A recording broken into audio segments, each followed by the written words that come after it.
السلام علیکم۔ میں اسد آپ کی خدمت میں نبی اکرم صلی اللہ علیہ وسلم کے قائم کردہ اسلامی نظام کے حوالے سے ہماری بات جاری ہے۔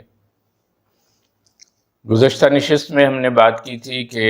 نبی اکرم صلی اللہ علیہ وسلم نے جو انٹیلیجنس کا نظام قائم کیا تھا، اس کے نتیجے میں پھر وہ ایک رد عمل آیا، اور رد عمل کے نتیجے میں اہل مکہ قریش جو ہیں وہ حملہ آور ہوئے، لیکن ان کو جو ہے وہ بدر کے مقام پر شکست ہوئی اور اللہ تعالیٰ نے وہاں مسلمانوں کو فتح یاب کیا۔ اس کے بعد جو ہے وہ احد کا ذکر آتا ہے جو شوال 3 ہجری میں لڑی گئی، لیکن درمیان کے عموماً واقعات جو ہیں وہ بیان نہیں کیے جاتے، حالانکہ نبی اکرم صلی اللہ علیہ وسلم جو ہے وہ اس پورے سال کے دوران، یعنی سن 2 ہجری، رمضان 2 ہجری سے لے کے شوال 3 ہجری تک مسلسل کسی نہ کسی عمل میں مصروف رہے۔ اس کی ایک مثال میں اب بتاتا ہوں کہ بدر سے واپسی کے صرف 7 دن بعد قبیلہ بنو سلیم کے جو ہے متعلق اطلاع ملی کہ وہ جو ہیں وہ مدینے پہ حملہ آور ہونے کی تیاری کر رہے ہیں، وہ ہتھیار بند ہو رہے ہیں۔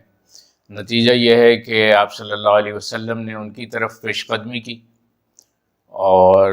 جب ان کے قریب پہنچے تو ان لوگوں کو سامنے آنے کی ہمت نہیں ہوئی۔ تو اس طرح وہ عملاً جنگ تو نہیں ہوئی، لیکن بہرحال آپ صلی اللہ علیہ وسلم کو اس کے لیے مہم کرنا پڑا۔ اسی طرح جو ہے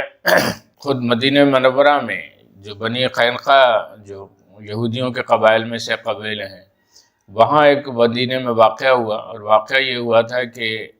یہودیوں کے بازار میں ایک عرب عورت جو ہے وہ خریداری کے لیے گئی، تو خریداری کے دوران جو ہے وہ دکاندار سے معاملات طے کرنے میں کوئی توتکار ہوئی۔ بحث جب ہوئی تو دکاندار نے اس عورت کے ساتھ بدتمیزی کی، اور بدتمیزی اس حد تک کی کہ نہ صرف اس عورت کو مارا پیٹا بلکہ اس کے جو ہے وہ کپڑے بھی کھینچے، اور پھر جب اس کے شوہر کو پتہ چلا وہ آیا تو انہوں نے اس کو بھی تشدد کیا، اور اس کو یہاں تک کہ بے لباس کر کے جو ہے بازار میں جو ہے اس کو گھمایا گیا۔ تو اس پہ شدید رد عمل تھا، تو جو متاثرہ فریق تھے ان لوگوں نے جو ہے وہ نبی اکرم صلی اللہ علیہ وسلم کو اس کی اطلاع دی۔ آپ صلی اللہ علیہ وسلم نے بنو قینقاع کے سردار کو کہا کہ بھئی اس پہ جو ہے تم فیصلہ کرو، جو معاہدہ ہوا تھا میثاق مدینہ میں، اس کے تحت آپ صلی اللہ علیہ وسلم نے انہی کو اختیار دیا کہ وہ اس کے سردار جو ہیں وہ اس کا فیصلہ کریں اور عدل قائم کریں، مظلوموں کو اس کی داد رسی کریں، اور ظالموں کو جو ہے سزا دی جائے۔ کیونکہ ان کے مقابلے میں ان دکانداروں کے ساتھ جو ہے بنی قینقاع کے اور لوگ بھی شامل ہو گئے تھے، لیکن جو ہے وہ بنو قینقاع نے جو اس سے عملاً جو ہے ٹال مٹول سے کام لیا اور اس کے لیے جو ہے انکاری ہوئے۔ جب نبی اکرم صلی اللہ علیہ وسلم جو ہے اس عمل کے لیے ان کے مطالبے کے بعد جو ہے جب اس پہ نہیں ہوا تو محاسبے کے لیے آپ ان کے قبیلے تشریف لے گئے، تو بجائے اس کے کہ انہوں نے وہ کوئی فیصلہ کرتے اور آپ صلی اللہ علیہ وسلم کی بات کو مانتے، انہوں نے بظاہر آپ کو جو ہے وہ اپنے قلعے کی دیوار کے ساتھ عزت کے ساتھ بٹھایا، لیکن در پردہ ان کی جو سازش یہ تھی کہ وہاں جب آپ تشریف رکھیں گے تو قلعے کے اوپر سے آپ کے اوپر جو ہے پتھر گرا کر کے آپ اور آپ کے ساتھیوں کو شہید کر دیا جائے گا۔ اللہ تبارک و تعالیٰ نے آپ صلی اللہ علیہ وسلم کو اس بات کی اطلاع دی۔ آپ صلی اللہ علیہ وسلم وہاں تشریف رکھنے کے بجائے واپس آ گئے اور لشکر تیار کی، اور لشکر لے کر کے جو ہے وہ بنی قینقاع کا محاصرہ کر لیا۔ یہاں مدینے کے کچھ منافقین نے بھی ان کو تسلی دی تھی کہ بے فکر رہنا، ڈٹے رہنا، جو ہے وہ ہم تمہارا ساتھ دیں گے۔ اور بنی قینقاع بھی جو تجارت کے لحاظ سے ایک بڑے مضبوط جو ہے وہ قبیلہ تھا مالی اعتبار سے، اور اپنی مقامی حیثیت میں بھی وہ اسٹریٹجی کے لحاظ سے بھی کافی دفاعی پوزیشن میں تھے، کہ کچھ ایک پورشن پہ جو ہے وہ ان کے جو ہے وہ پہاڑی سلسلہ تھا، جس کی وجہ سے وہاں پر سے حملہ ہونا ان کے لیے، اور ایک طرف جو ہے وہ باغات تھے، تو وہ اپنے آپ کو محفوظ سمجھ رہے تھے۔ لیکن نبی اکرم صلی اللہ علیہ وسلم نے جو ہے ان کا محاصرہ کیا، اور یہاں تک کہ پھر ان کو جو ہے وہ شکست ہوئی، اور اس کے بعد یہ ہے کہ نبی صلی اللہ علیہ وسلم نے ان پر ڈگری جاری کی اور فیصلہ یہ کیا کہ ان سب کو جو ہے وہ مدینے سے آپ صلی اللہ علیہ وسلم نے اس معاہدے کی بدعہدی کی وجہ سے جو میثاق مدینہ میں طے ہوا تھا اور ایک فساد برپا کرنے کے نتیجے میں آپ صلی اللہ علیہ وسلم نے یہودیوں کے 3 قبائل میں سے پہلا قبیلے کو مدینے سے نکال باہر کیا اور یہ لوگ جا کر کے خیبر میں جا کے آباد ہو گئے۔ اسی طرح جو ہے وہ مدینے کے تقریباً شمال میں قریب ہی جو ہے وہ ایک قبیلہ تھا بنو غطفان کا، وہ ان کی شرانگیزی تھی، وہ بار بار جو ہے مدینے کی طرف حملہ آور ہوتے تھے یا مسلمانوں کو کہیں گزر ہوتا تھا تو لوٹ مار کرتے تھے، اور انہوں کے اندر بھی جنگی تیاریوں کی اطلاع ملی تھی۔ تو آپ صلی اللہ علیہ وسلم جو ہے ان کی سرکوبی کے لیے بھی جو ہے وہ ٹیم روانہ کی، لیکن جو ہے وہ لوگ پھر مقابلے میں نہیں آئے۔ اسی طرح غزوہ بدر کے 7 مہینے بعد ابو سفیان جو ہے ایک لشکر لے کر کے خاموشی سے مدینے پہ حملہ آور ہوا، لیکن وہ مدینے سے کچھ دور ہی تھا کہ آپ صلی اللہ علیہ وسلم اور آپ کی جو انٹیلیجنس اور محافظ دستے تھے ان کو اطلاع ہو گئی۔ آپ صلی اللہ علیہ وسلم جو ہے فوری طور پر جو ہے اپنی ٹیم لے کر کے ان کے مقابلے کے لیے نکلے۔ اس غزوے کو غزوہ سویق کہتے ہیں۔ سویق جو ہیں وہ ہمارے یہاں ستو جس کو کہتے ہیں، اور ستو اس لیے کہتے ہیں کہ وہ ابو سفیان جو ہے وہ اپنے لشکر کے جو غذائی ضروریات کے لیے جو ہے وہ ڈھیر سارے ستو لے کے آیا تھا تاکہ جب تک جنگ ہو وہ ستو کا ہم استعمال کریں گے۔ لیکن جب نبی اکرم صلی اللہ علیہ وسلم جو ہے ان پہ حملہ آور ہوئے تو وہ بھاگ کھڑے ہوئے۔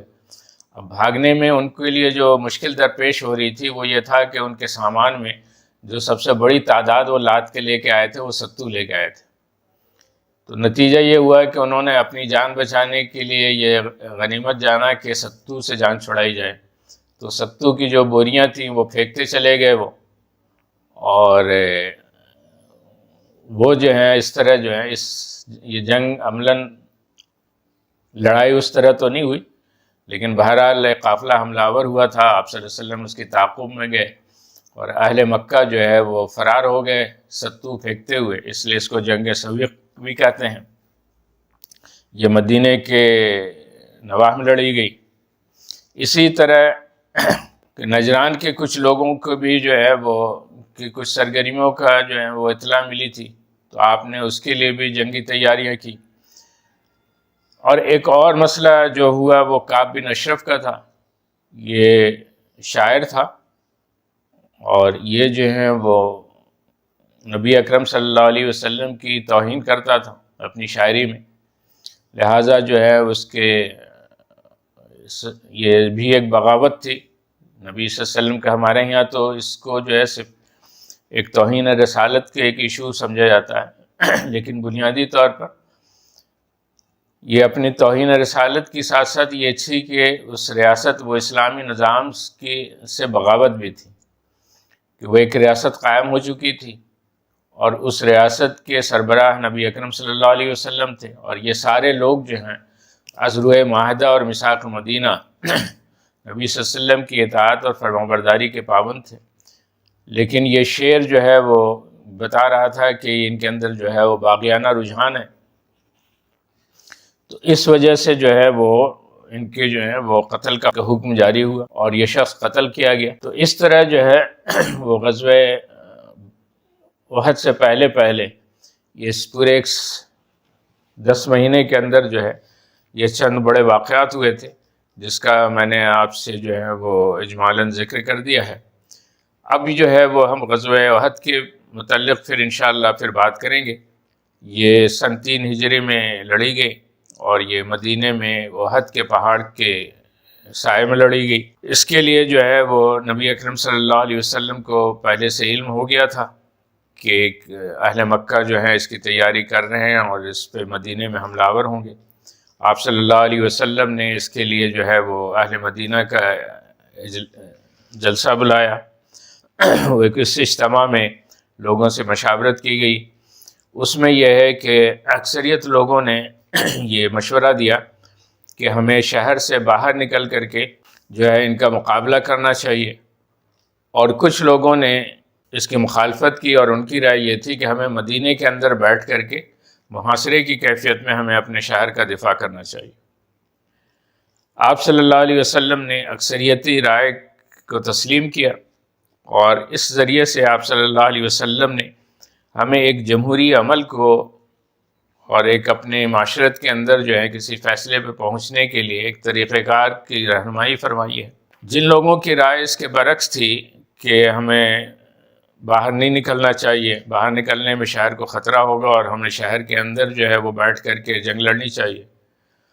وہ ان کی تعداد جو ہے تقریباً 300 تھی، اور ان کا جو سرخیل تھے مخالفت کا وہ عبداللہ بن ابن سلول تھے۔ تو ان 300 افراد نے اس جنگ میں حصہ نہیں لیا، بلکہ بقیہ جو 700 افراد تھے، یعنی یہ جو اجتماع تھا وہ 1000 افراد پہ مشتمل تھا۔ تو آپ اس سے اندازہ یہ بھی کر لیں کہ ایک سال کے اندر جو ہے مسلمان مجاہدین کی تعداد جو ہے وہ 300 سے بڑھ کر کے 1000 تک پہنچ گئی تھی۔ لیکن یہ 700 مخلصین جو ہیں یہ عہد کے سائے میں تشریف لے گئے، اور وہاں جو ہے پھر غزوہ احد ہوا، جنگ احد ہوا۔ اس کی پھر تفصیل انشاءاللہ پھر ہم اگلی نشست میں آپ سے بیان کریں گے۔ یہاں تک مجھے اجازت دیجیے، اپنا خیال رکھیے گا۔ والسلام علیکم ورحمۃ اللہ وبرکاتہ۔